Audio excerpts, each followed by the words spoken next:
Según los datos que me llegan de distintas fuentes al interior de la Revolución Ciudadana, hay una persona que ya tendría el OK.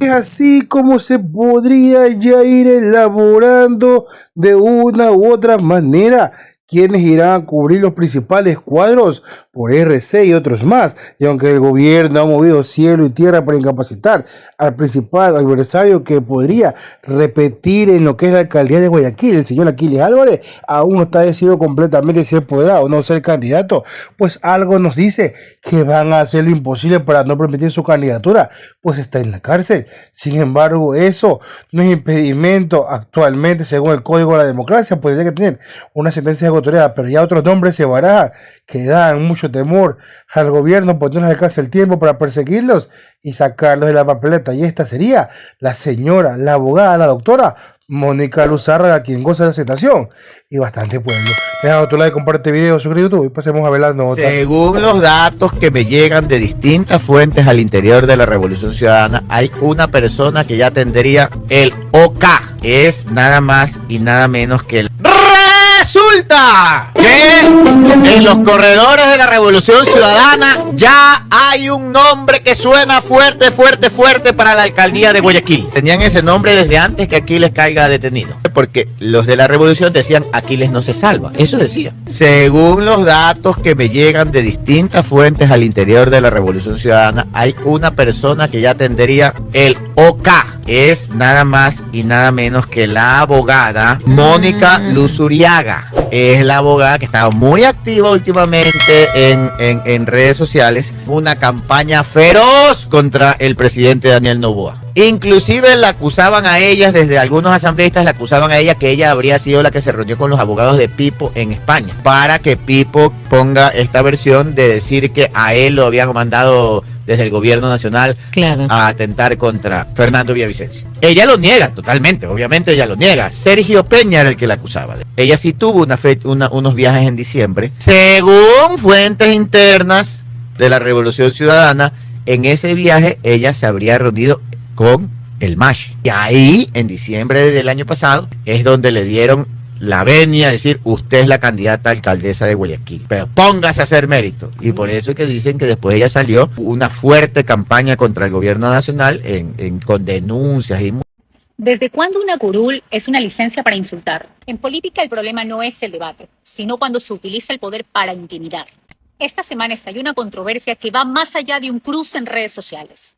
El asambleísta Sergio Peña acusa públicamente a la abogada Mónica Luzárraga de haber viajado a España a articular una conspiración en contra del presidente Daniel Noboa. Y a esto la abogada le responde que tiene 48 horas para presentar las pruebas que respalden esa acusación. Pero detrás de esto hay un contexto político que no podemos ignorar. Porque aquí no se trata de que alguien no pueda cuestionar a una mujer. Se trata de que ningún legislador puede utilizar su investidura para perseguir a una ciudadana. Porque de hecho la Constitución en el artículo 120 lo deja muy claro. Y es que la función de un legislador o asambleísta es fiscalizar al sector público, no a ciudadanos privados. Por eso hoy vamos a ordenar los hechos sin adjetivos innecesarios, pero con las preguntas sobre la mesa. Primero, vamos a los hechos. Y es que se viraliza una declaración atribuida a alias Pipo, donde se menciona al presidente Daniel Noboa en relación al magnicidio de Fernando Villavicencio. Luego de esto, esta noticia explota en redes sociales y acto seguido el asambleísta Sergio Peña en X indica que falta una pieza clave y acusa directamente a la abogada Mónica Luzárraga de haber viajado a España a brindar asesoría legal a alias Pipo. Y sí, esto no es una acusación cualquiera, es una acusación supremamente grave. A lo que la abogada Mónica Luzárraga responde públicamente que tiene 48 horas para presentar las pruebas que respalden dicha acusación. Luego de esto, el asambleísta Sergio Peña muestra de forma pública el registro migratorio que en este caso pues indica que efectivamente ya viajó a España. Y en este punto hay una pregunta válida. ¿Cómo accedió el asambleísta Sergio Peña a los registros migratorios que son de carácter personal y sin una orden judicial? Porque vale aclarar que estos registros no son públicos. ¿Qué cercanía tiene el asambleísta Sergio Peña con el Ministerio del Interior, que es quien lleva el control de todos los movimientos migratorios? Porque hay algo que hay que tener supremamente claro, y es que viajar no es ningún tipo de prueba, no es ningún tipo de delito que asegure ni conspiraciones ni asesorías legales. Y aquí hay algo que debemos tener en cuenta, y es que cuando estamos frente a una supuesta fiscalización que viene acompañada de la publicación de datos personales y de expresiones misóginas y ofensivas, no estamos frente a un debate técnico, estamos frente a otra cosa. Porque cuando un funcionario público utiliza su investidura y su alcance en redes sociales para ridiculizar, descalificar e insultar, no está fortaleciendo la democracia, la está degradando. Y ojo, que aquí no se trata de que alguien no pueda cuestionar a una mujer, sino de que ningún legislador pueda abusar de su cargo para perseguir a una ciudadana. Ese es el punto. Y aquí hay un contexto que no podemos ignorar. Y es que todo esto se intensifica después de que la abogada Luzárraga cuestionara de forma pública el cambio de ruta del Quinto Puente, señalando que esta nueva ruta atravesaría unos terrenos presuntamente vinculados al entorno del presidente Daniel Noboa. Sí, yo sé, son demasiadas coincidencias. Además, mientras el asambleísta Sergio Peña construye un discurso de fiscalización y democracia, desde el año 2023, el mismo asambleísta enfrenta un proceso judicial por el denominado caso Danubio por presunta asociación ilícita y, de hecho, con bastantes audiencias postergadas. Ojo que no estamos afirmando culpabilidades porque de eso se encargará la justicia.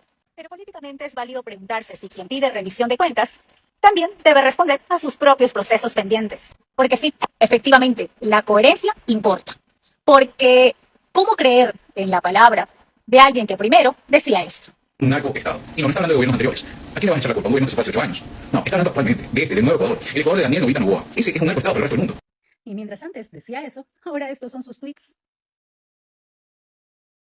Recordemos que fiscalizar no es hostigar, que investigar no es insultar y que una curul no es un escudo para la descalificación. La Asamblea necesita legisladores que eleven el debate, no que lo vuelvan un show en redes sociales. Recuerda que cuando se cruzan los límites institucionales, es responsabilidad ciudadana señalarlos.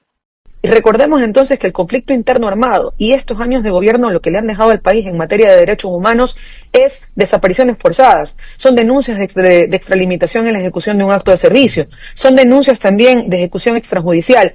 Es el caso de las Malvinas.